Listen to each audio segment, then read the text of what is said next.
Let's go Dolphins! The Dolphins are about to undergo one of the most drastic changes we've seen in years. I'm talking about bold changes to the coaching staff, possible surprises at the quarterback position, and a complete overhaul of how the team will operate going forward. Behind the scenes, there's movement, strategic, calculated, and with a clear mission to bring the Super Bowl to South Beach. And, from what I've gathered, Jeff Hafley and his team aren't wasting any time in completely restructuring the team. But before we dive headfirst into this storm of news, do me a favor, if you're a true Miami Dolphins fan, click the like button right now. And if you've been a diehard Dolphins supporter for more than 2 decades, leave a comment below saying, "Go Dolphins!" My heart bleeds aqua and orange. Alright, let's get right into it. Jeff Hafley wasted no time. Just a day after his introductory press conference, he was already out making the media rounds, appearing on the Joe Rogan Show and the Rich Eisen Show. But this wasn't just PR. Hafley was subtly but clearly outlining a blueprint, and it's got major implications for the team. He's expected to finalize his offensive, defensive, and special teams coordinator hires as early as this weekend. That means by Monday, we could have the core of the new coaching staff locked in. This level of speed tells us one thing: Hafley came prepared. He's not experimenting. He's executing. Let's talk offensive coordinator. There's a lot of smoke, and where there's smoke, there's usually fire. Bobby Slowick is emerging as the frontrunner. Why? Well, for starters, he already has experience calling plays in the NFL, something absolutely crucial for a first-time head coach, especially one with a defensive mindset like Hafley. But even more importantly, Slowick already knows this Dolphins offense. He understands the strengths of players like Malik Washington, Devon Achane, Jalen Wright, and Jalen Waddle. That kind of continuity, even as the scheme inevitably shifts from Mike McDaniel's unique approach, is going to be gold. The buzz around Brian Angelicchio can't be ignored either. Rumors are flying that he's Hafley's preferred choice, and CBS Sports' Jonathan Jones has also added fuel to that speculation. But here's where it gets interesting. If Slowick decides to stay, that changes everything. Not only does he bring continuity, but he becomes a foundation the new regime can build upon. Meanwhile, names like Adam Stenavich and Brian Daboll are floating in the mix. Daboll's situation hinges on what happens in Buffalo. If he's not retained there, Miami might take a big swing. But right now, all signs point to Bobby Slowick as option number 1. And let's not forget, retaining Ryan Slowick, his brother and a standout DB coach, would be another layer of continuity. Now on the defensive side, Hafley himself will be calling the plays. That's a bold move, especially considering he didn't do that while at Boston College. But this is the NFL, no more worrying about recruiting, academic meetings, or campus politics. He can go all in on football, and it also tells us something else. He's going to be very hands-on with this defense. So who fills the DC title and name, even if Hafley runs the show? Expect someone with deep ties to him, guys he trusts. Names like Sean Duggan, Tim Lewis, DeMarcus Covington, and Vince Agabase come up. But Duggan looks like the top candidate. He's young, rising, and has followed Hafley from Ohio State to Boston College and then to Green Bay. That's loyalty. That's trust. And that's probably your next defensive coordinator in Miami. Special teams is still a bit of a mystery. The only name seriously linked so far is Carlos Polk, Dallas Cowboys assistant special teams coach. The Dolphins have reportedly requested to interview him. Miami's special teams this past season had solid moments. Riley Patterson was solid stepping in for Jason Sanders, and the punt unit held its own. But kickoff coverage and returns were a weak spot, and that could be the focus for improvement. It's unclear whether Craig Ehrman will be retained, but with Polk on the radar, the decision could be made soon. Let's pivot to a big one, quarterback. Tua Tagovailoa's time in Miami is over. That's right, you won't see him take another snap in a Dolphins uniform. And with Zach Wilson also not being re-signed, the search for a new QB1 is on. And here's the shocker, Malik Willis is very much in play. He's not just a name, there are deep connections between him and this new Dolphins regime. Both Hafley and new GM John Eric Sullivan were part of the Green Bay staff that believed in Willis's development. ESPN's Jeremy Fowler even reported that no front office knows Willis better than Miami's new setup. In the 2 games Willis played for Green Bay this past season, he looked electric against both Chicago and Baltimore. The tape looks great. The advanced stats back it up. Now, it's all about the contract. If Miami can land him on a 1-year, $12 million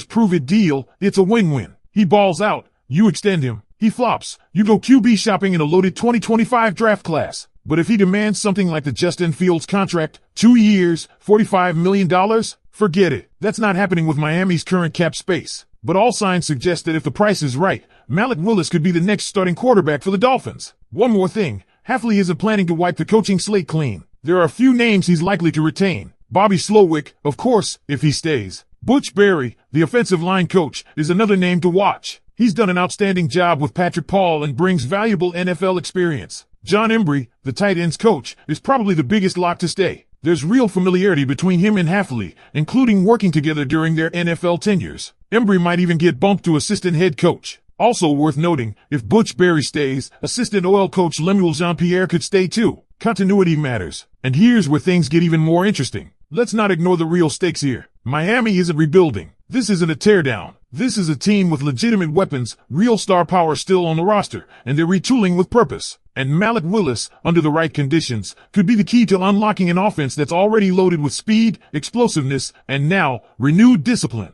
Willis isn't just a throwaway project or some flyer pick. This is a quarterback that Jeff Hafley and John Eric Sullivan have evaluated and tracked for years. When Miami made those hires, it wasn't just about new leadership, it was about assembling a staff that already had answers. Hafley and Sullivan know Malik's strengths, his tendencies, his mindset. They were part of the Green Bay system that invested in his development. They saw his growth firsthand. So if Malik Willis signs that short-term prove-it deal, you better believe there's a real plan in place to build around him. This wouldn't be some roll-of-the-dice desperation move. This would be strategic. And this also explains why someone like Bobby Slowick is so valuable. Imagine having a coordinator who already knows what Malik can and can't do, who understands the tools he brings, and who can craft a system to maximize his dual-threat ability. This isn't theoretical. Slowick could install an offense that plays to every inch of Malik's strengths while blending it with the explosive talents of Achane, Waddle, Washington, and more. Miami wouldn't need a rebuild. They'd need reps, and with Hafley bringing a new culture of tough, fast-paced practices, those reps are going to count more than ever. And speaking of practice, this is where Hafley's philosophy feels like a complete culture reset.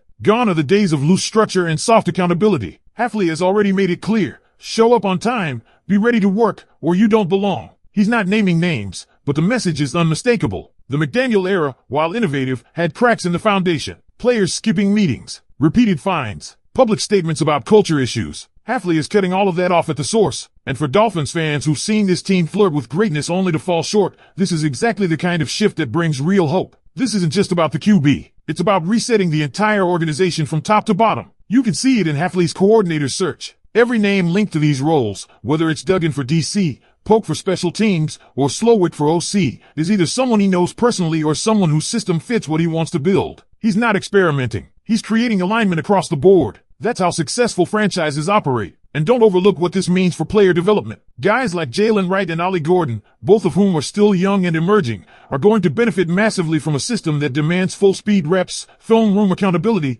and strategic consistency. Hafley's approach is going to filter into every position room. And if the coaching staff follows the blueprint he's laying out, we might finally see this roster hit its full potential, not just on paper, but on the field, week in and week out. Even the little things are getting looked at differently. Take special teams. Miami wasn't terrible, but it wasn't good either. Hafley knows this, and that's why a guy like Carlos Polk is on the radar. Miami isn't settling. They're identifying weaknesses and targeting coaches who can fix them. Polk comes from a successful Dallas system and would be bringing with him a mentality of precision and execution, two things Miami needs in their special teams unit going forward. Now, I want you to think big picture. With Hafley calling defensive plays, you're going to see a defense that plays fast, aggressive, and smart. He's not handing over the keys to anyone else. He wants his fingerprints on every blitz, every coverage shell, every in-game adjustment. And he's likely bringing Sean Duggan with him for exactly that reason. The two have been side by side for years. The familiarity is deep, and so is the trust. And Duggan's rise in coaching circles is no accident. He's young, driven, and already being talked about as a future star. For him to potentially grow under Hafley in Miami, that's the kind of continuity that keeps defenses sharp from season to season.